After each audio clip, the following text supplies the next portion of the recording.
As far as holidays go, um, they do not celebrate Mexican holidays like Cinco de Mayo, which honestly Mexicans don't even really celebrate. Um, they do celebrate Easter, which is called La Semana Santa, the Holy Week. It's a much bigger celebration. 40 days before they have Ash Wednesday and Lent. Um, and I saw a lot of crosses in front of the house in the lawn, and they drape like a sheet of cloth. And based on the time, they'd change the color of it. So during Lent, it's purple, and during Holy Week, it's I think red, and then on the Resurrection Day, it's white. So I did see that a lot of the holidays are related to the Catholic faith. So especially during those times, I noticed that a lot of people were a lot less prone to let us teach them. During Christmas time, I ate a lot of tamales. um, that's just their friendly way of welcoming you to their home. They'd usually invite you in, give you tamales. If you were too full, they'd send you home with tamales, 3 or 4. But the Christmas time is a lot more family centered and less about the gifts there. Honestly, I mean, I wasn't there to witness, I guess, Christmas morning with any families, but I don't think that they really gave many gifts, maybe just a couple.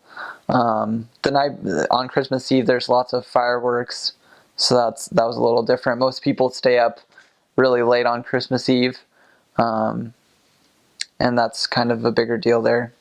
Mother's Day is on August 15th. Independence Day is on September 15th. They do not celebrate Halloween. I heard, I'm not sure if it's true, but apparently some kids got poisoned by the candy. So now it's more of an adult holiday, and it's not exactly moral. what the people do that do celebrate Halloween, they usually just wear immoral costumes. And Valentine's Day, they celebrate that. But I think those are all the holidays that they celebrate. A good way to either get into a home or to be rejected from a home is to identify with a certain team. So it's a good idea to figure out what the family that you're approaching, what team they associate with, before you say what team you're associated with. So there are 3 main teams. There's La Liga, Saprissa. Those are probably the 2 main ones, and then there's Heredia. There's lots of other soccer teams, but those are probably the biggest 3. So Saprissa is based in Tibas, and that's where I first started my mission. So I was a sapricista. But I also served in Alajuela, where La Liga is based. So I kind of had to make sure that I wasn't offending anybody by saying I was sapricista. And then I also served in Heredia, so I kind of got to see all 3.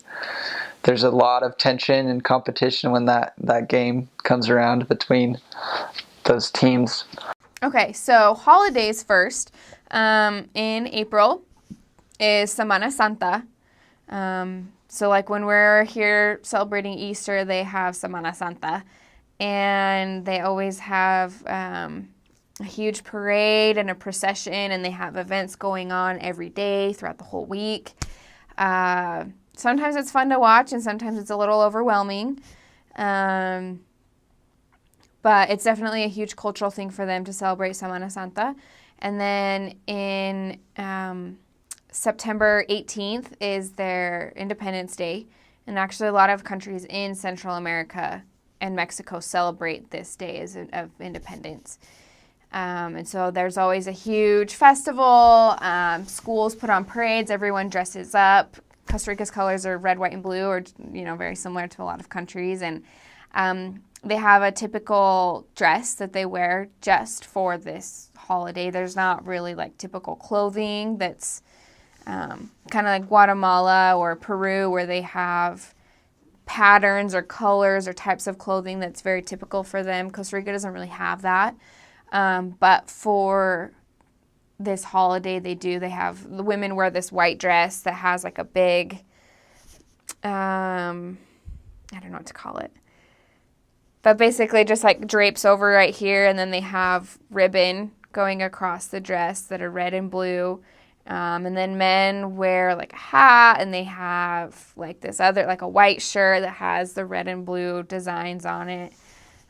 Very fun to see the locals participating in those events. And then Christmas, they also are really big with doing parades and festivals and celebrations for that as well.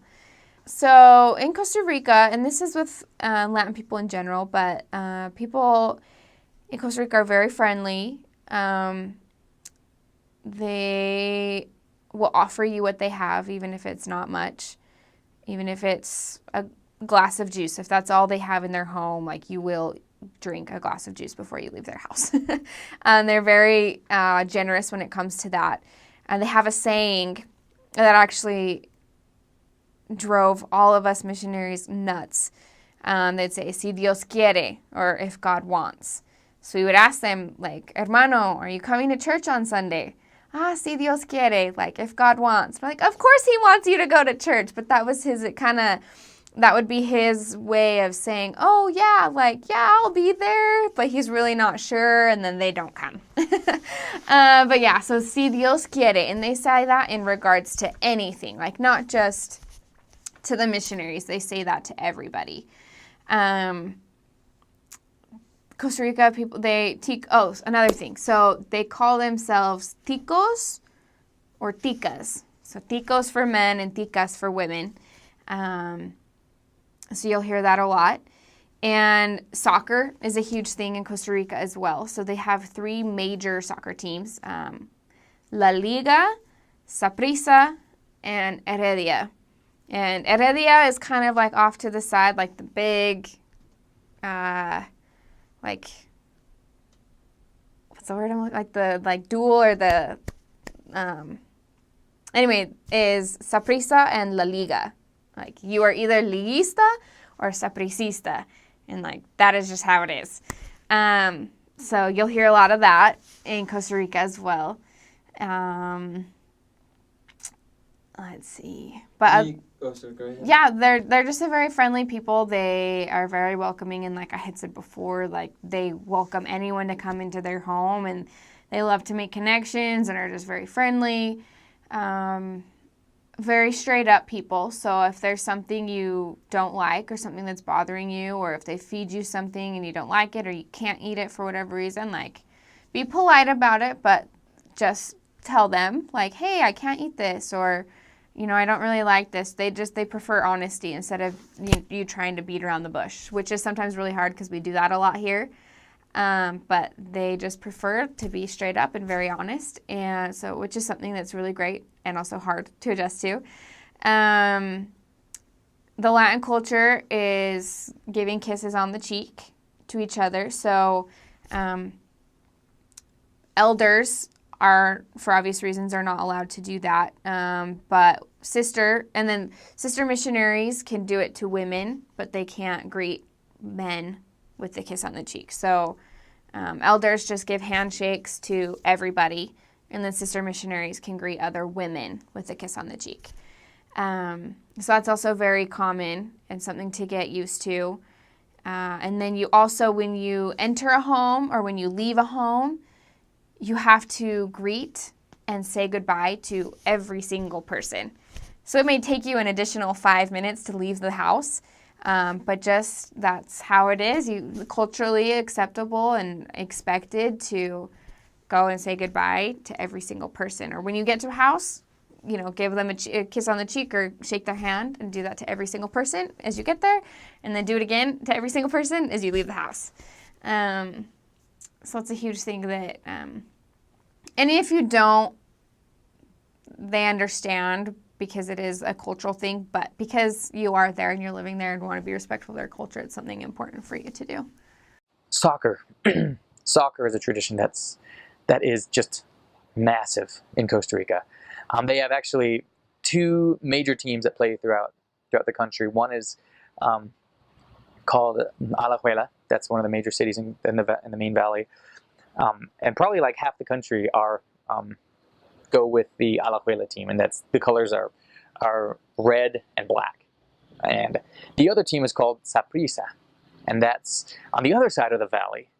And then like the other half of the country goes with them. But this soccer tradition is so ingrained and so deep in the people in Costa Rica that if you wear the other team's colors in that location, I mean, you're setting yourself up for harassment, for ridicule. There was a sister missionary who was working in that Saprissa area, and I didn't mention Saprissa colors are purple and white. So you've got red and black and purple and white. There's a sister missionary that was working in one of the areas that was deep Saprissa, and it started to rain, and she had an umbrella, which most umbrellas are black, and she had the umbrella out, and a lady came out and threw a glass of water in her face because she had a black umbrella, and it was for the other team. And so soccer tradition and loyalties run very deep in Costa Rica, and I'm sure there are crimes that have been committed over the colors or the loyalties, but more so than just the loyalties of those two teams, soccer is major. So if you know soccer or you know any tricks, don't feel bad if the 6-year-olds can outdo you in the country. So they dance in the streets and they play soccer all the time. So you really get along well if you can kick the ball back to them or do stuff with the little kids. You'll really bond well with them if you can do something in soccer. But most of the time they'll outdo you.